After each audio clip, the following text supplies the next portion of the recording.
Hi guys, it's ArchieLuxury. Guys, I want to talk to you about David SW. David SW, David SW. Guys, if you are in America, if you are looking for a Rolex watch of your dreams, in fact, if you're looking for a contemporary modern wristwatch, I strongly advise you to look at David SW. Guys, don't play the dealer games. Don't bring in chocolates or Krispy Kremes for your dealer hoping to get a Rolex at retail. It's futile. Please, guys, save your dignity. Keep some pride. Go to David SW. I would highly recommend David SW, David SW. If you're in America and you're looking for a watch, go to David SW, David SW, David SW.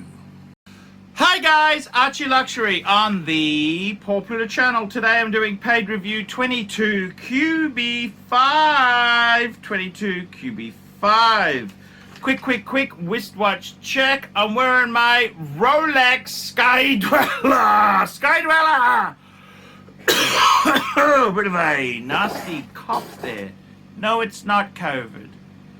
Hi Arch, glad to see you back home safe and well. Really enjoyed watching your antics in London with Paulie and Timmy, Paul Thorpe and Tim Wright. Watched a few of your vlogs in the past, but am now fully fledged fan and follower of your channel. I love your style and humor. I've had a love of watches since my first Timex age 6 years old, but have only been seriously collecting watches for the past 2.5 years. I would love to hear your opinion on my collection. I've attached a few photos. Number 1, photo of my main watch box with the bulk of my collection. Number 2, my Avanti A10 Tourbillon in Rosso Red, which I love. Number 3, my main watch roll containing the 3 higher end watches, and those are a Rolex Sea Dweller 2021 50th anniversary red line, a Tudor Black Bay 41 Harrods Special Edition 2008, and my 2008, is it? I think that could be number 2008, and my 2020 Omega Seamaster Diver 300. My latest edition on order, the Avanti A11-01 Pure Sapphire Crystal Tourbillon, should arrive in October. Number 5, my Zero West Hurricane H1, the green rubber strap. Amazing backstory, including the awesome vlogumentary by O'Sheen, the Timeless Watch channel. Thanks in advance for your review, Arch. By the way, absolutely love your Skydweller and Reverso from your London trip. All the best, Graham. So, this is a guy who loves his watches, and he likes to play with some cheaper watches there. And you know what? In the past, I have torn people to shreds and said, why do you buy this stuff? Why do you do this? Why? But you know what? I think the thing is, Graham, I actually like your collection. You've got an amazing collection. And it's not always about the expensive models. It's also about having fun in this hobby. And I got to tell you, yes, I really like the Rolex Sea Dweller, the red line version. I love that. I think that's your 2021. That's a high-end, beautiful watch. I love your Tudor Harrods, 41 Tudor Black Bay Harrods Special Edition, yes. And I like the Seamaster. And I think, you know what? You've got a good core of watches, but you also like to dabble. And I think if you've got a good core, what's wrong with playing around the sides? And let's face it, the Avanti, to actually get an AP or a Patek or a Vacheron or any sort of tourbillon, they cost an absolute bomb. They cost a fortune. So Avanti, it's not really my cup of tea, but you get to do some amazing things. And you've got your serious watches as well in this collection. And I think, to be honest with you, I don't like it when newbies come in and buy this low-end stuff. But you've got a breadth of your collection. You've got some really beautiful pieces. Why not give it a squirt? Why not? So, actually, I don't hate it. I think it's very important before you start buying these lesser pieces, you have some substance in your collection. And I can see this here. You've got the Sea Dweller, you've got the Harrods Tudor, and you've got the Omega Seamaster. Well, that's a beautiful cross selection there. Now, you've currently got a Avanti Sapphire Crystal Tourbillon. Well, so what? What's wrong with that? And you've also got one of the Zero West Huracan H1s. Now, they're not they're not my cup of tea. They're not my cup of tea. But the stuff I like is ridiculous. It's ridiculously expensive. I look at my collection and I say to myself, what do I really, really want? I'd love to have a Patek Philippe 5170, that's the manual wind chronograph, or a 5172, that's the newer version. Expensive. They're poisonous. Deer is poison.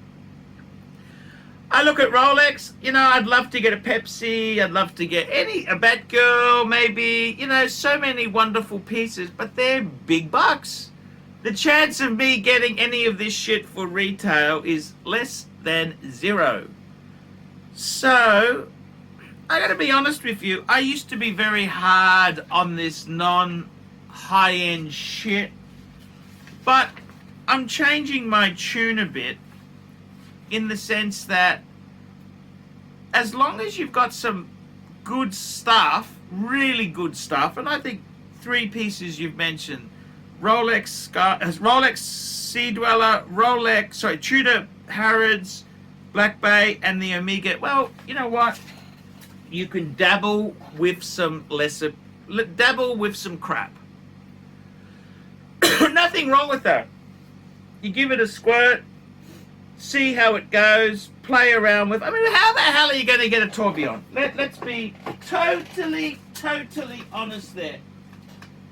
A tourbillon, actually, I'll tell you another really interesting tourbillon is the Tag Heuer. Tag Heuer had it's still 25,000 Australian dollars, but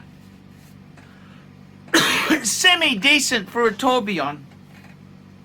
So, I don't hate what you've done there. I really don't hate it.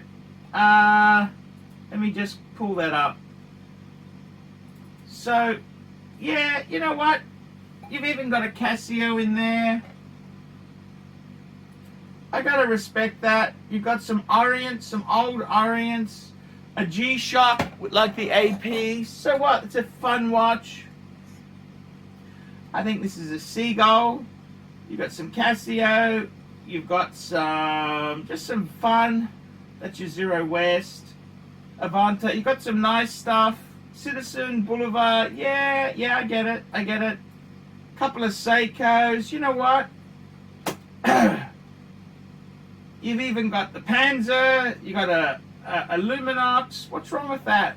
There's some fun pieces there. I can see a lot of fun. The core, the good core, those three good pieces. Yeah. What's wrong with that? What's wrong with that? We can't all have top end amazing shit. It's just not possible. So I gotta be honest with you. I don't hate this collection. I don't hate it. I mean, I think it's nice to have a bit of fun. It's nice to have a bit of fun in your collection. What's wrong with that, man? I honestly don't see anything wrong with that. You want to have a bit of fun in your collection? I think you got 3 really nice things. Then you want to have a bit of fun. So what? What's wrong with that? You're not hurting anyone. I mean, they're not investment. I mean, you possibly will lose money on the secondary market, but you know what? If it puts a smile on your dial, who really cares? The important thing is you've got some decent shit. And the other stuff, well, it's kind of secondary. So, I've got to be totally honest with you, Graham. I used to be very hard on this shit. I hated it. I still feel that way if you don't have a core. You've got to have a good core. I'd say 3 to 5 really good pieces, then you can have some garbage. It's perfectly okay. There's nothing wrong with playing around with some lesser stuff. I don't mind it. I don't mind it. I'm in a more relaxed mood towards it. And that's the thing. If I had the same opinions all the time, people would get, you know, it's just, that's just boring. Life is not a Thomas S. Hunter S. Thompson novel, is it? It's not. Life's not like that, you know? Sometimes, I think the important thing is, the key emphasis is, you do have a core of really good watches. And I think that's the important thing. It's not so much, hey, I've got some lesser pieces. Some would utter the word shitters! Yeah, but sometimes it's fun to play with shitters.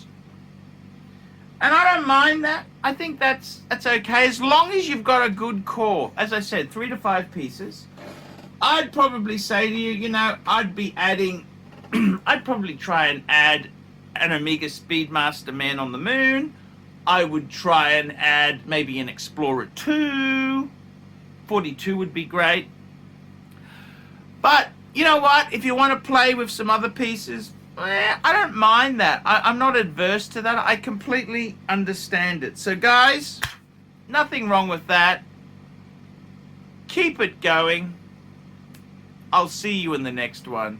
Guys, like, subscribe, tell your friends. Don't be afraid to put some comments. Remember, guys, I can't survive on Google Ads alone. I desperately need more paid reviews to keep me full-time on YouTube. Without your support, I cannot survive. That doggy helps me.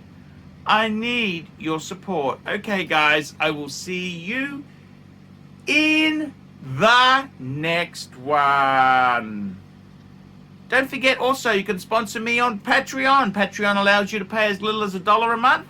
It kind of keeps me going because I'm in such a small niche. Very hard to survive on the Google Ads. Hi guys, ArchieLuxury, and today guys, I'm very proud to introduce a new sponsor of the ArchieLuxury and the Paul Pluta channels. Who am I talking about? WatchShopping.com, WatchShopping.com, WatchShopping.com. Check them out, guys. Jump online, check out WatchShopping.com. These guys here have been in business since 2017. Worldwide shipping and distribution. Over 10,000 wristwatches in inventory. Stock in hand. And 90 plus different brands. New and pre-owned. Now, the good thing about WatchShopping.com, trusted by over 4,000 reviews on Chrono24 and Trustpilot. Your one-stop shop to buy any watch your heart desires. Please, guys, check out WatchShopping.com, WatchShopping.com, WatchShopping.com. I'm ArchieLuxury, and check out WatchShopping.com. Hey guys, ArchieLuxury on the YouTube sensation, the Paul Pluta channel. Guys, I need you to help me out, guys. I can't survive on Google Ads alone. I need you to request a paid review. $50 US, look down in the description. $50 US, I will review your collection. I'll tell you what I think of it, and I'll give you some pointers. The other thing is, guys, you can sponsor me on Patreon. Patreon allows you to pay a couple bucks a month, $1, $2, $5, whatever you want. And it keeps me going on YouTube because, guys, I'm in a niche. Nobody can make money out of the views I get. The views are crap because it's a small specialized area and I don't talk about garbage for the sake of views. Guys, sponsor me on Patreon. Look down below and I will see you in the next one.